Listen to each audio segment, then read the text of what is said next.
जिंदगी रुकती नहीं, जिंदगी थकती नहीं, गर रुक गई जिंदगी नहीं, ये जिंदगी अजीब है।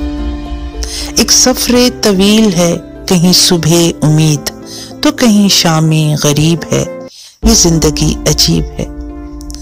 जो सातें गुजार ली खुशी की हों या गम भरी, वो सातें फिर ना आएंगी, इसका अव्वली असूल है, ये जिंदगी बाअसूल है। ये सोच कर गुजार ले जो गम मिले वो उस लम्हे तक थे, उसे रखते सफर का सामान न कर, जो खुशी मिली उसे कर हम सफर और जिंदगी गुजार ले। ये जिंदगी एक कठिन सफर गर है तो तू इसे आसान बना, तू सब्र कर, बर्दाश्त कर और थोड़ा नजरअंदाज कर। ये कुलिया तू लगा कर देख और इसका हल निकाल ले, फिर जिंदगी आसान है, ये सिर्फ इम्तिहान है। जो बस तू ये जान ले, ये जिंदगी अजीब है, ये जिंदगी अजीब है।